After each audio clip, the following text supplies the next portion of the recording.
E aí, pessoal, tudo bem?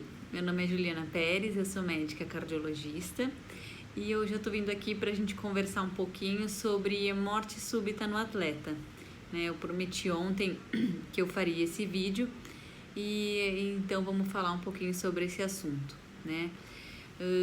Que é sempre um assunto de grande impacto, né? E de grande dúvida entre os atletas.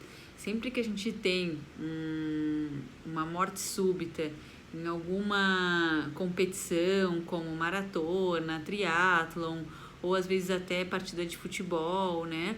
Isso é um fato que tem um grande impacto, né? Que sempre sai nas mídias e as pessoas ficam muito em alerta. E também surgem aí muitas dúvidas, né? Por que isso? O que aconteceu, né? E o que então a gente sabe? A gente sabe que esse é um evento raro, mas é uma fatalidade e pode muitas vezes, poderia muitas vezes ter sido evitada, né? Eu mostrei ontem também um caso que a gente acompanhou ali no Dante Pazanese, que é o hospital onde eu fiz cardiologia, de um paciente que tinha 38 anos, né, já era corredor de rua há muitos anos e nunca tinha feito acompanhamento médico, tá? Vinha tendo nos últimos treinos alguns sintomas, como um mal-estar inespecífico, coração um pouco acelerado, só que não procurou ajuda, até o dia em que ele teve uma parada cardíaca no treino. Ele foi atendido com sucesso, foi reanimado, né? E então, nesse caso, foi uma morte súbita abortada, como a gente chama, por ele ter sobrevivido. E aí, então, ele chegou no Dante para uma investigação, né, complementar da causa dessa parada cardíaca. Como ele tinha 38 anos e acima dos 35 anos, as principais causas de morte súbita ainda é o infarto, né? Pela doença obstrutiva dos vasos do coração. Então ele chegou no Dante para fazer um cateterismo cardíaco e foi aí que eu tive o primeiro contato com ele. Para mim foi muito marcante porque eu tive que dar a notícia para ele de que ele não iria mais poder competir, né, nas provas de corrida. E ele ficou arrasado. Para quem gosta de esporte, né, quem pratica esporte há muitos anos, isso realmente é uma situação muito difícil. E ele já tinha até uma intenção de ir para o lado profissional, então isso é mais difícil ainda, né? São quebras de sonhos, então foi uma situação difícil de lidar e bem marcante para mim. Ele fez então o cateterismo, né? E o caso foi interessante porque ele não tinha nenhuma doença obstrutiva dos vasos do coração. E com o decorrer da investigação a gente descobriu então uma doença genética, né, que altera a estrutura do coração e aí então tem um risco maior de arritmias, principalmente quando a gente tem o gatilho do esforço físico, né, em forte intensidade, aumentando o risco da morte súbita. E aí a gente entra nas outras causas, né, dessas paradas cardíacas em atleta e jovem. Abaixo dos 35 anos, as principais causas são, então, doenças genéticas, né, que alteram a estrutura do coração, a estrutura do músculo do coração, tá? Doenças infecciosas, que é quando a gente tem uma inflamação do músculo do coração, e doenças que alteram a parte elétrica do coração, que também tem um risco bem aumentado de arritmias.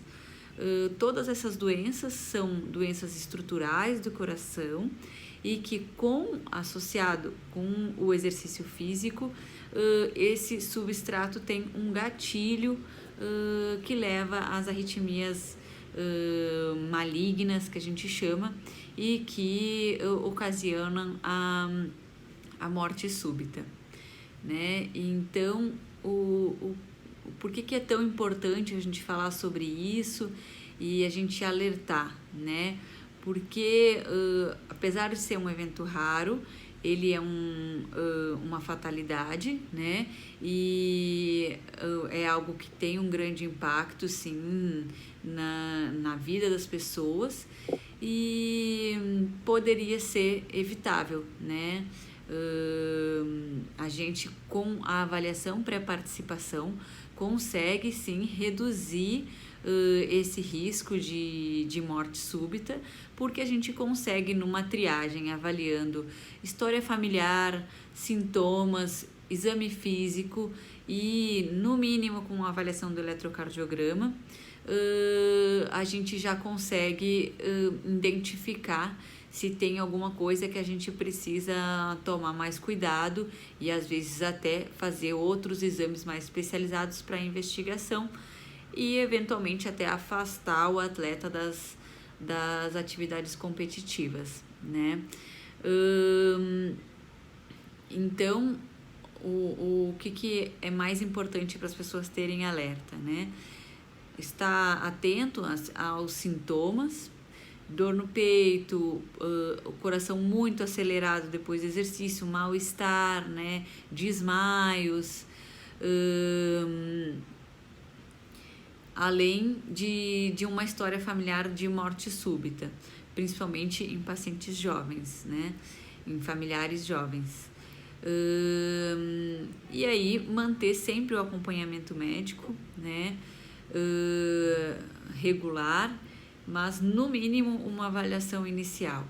E esse atleta, por exemplo, ele tinha avaliação já no eletrocardiograma, que é um exame super simples, básico, é a nossa triagem inicial. Então, com aquelas alterações, a gente já poderia ter se preocupado e feito uma investigação e talvez ele não tivesse tido esse evento. E uma coisa que é muito importante a gente falar, que na vida nada é 100%, né? E muito menos na medicina. Eu sempre falo isso para os pacientes, por exemplo, em relação a risco de infarto, né? Por mais que a gente trate, a gente use todas as medicações, a gente faça todos os exames, o risco nunca vai chegar a zero, né? Então, é sim importante a gente fazer o acompanhamento, a gente reduz bastante esse risco, mas a zero a gente nunca vai chegar, né? Então, fica também esse alerta. Então, eu acho que a gente já resumiu bem, né, esse assunto.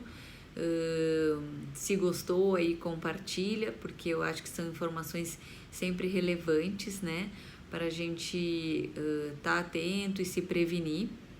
E qualquer coisa, mandem dúvidas aí.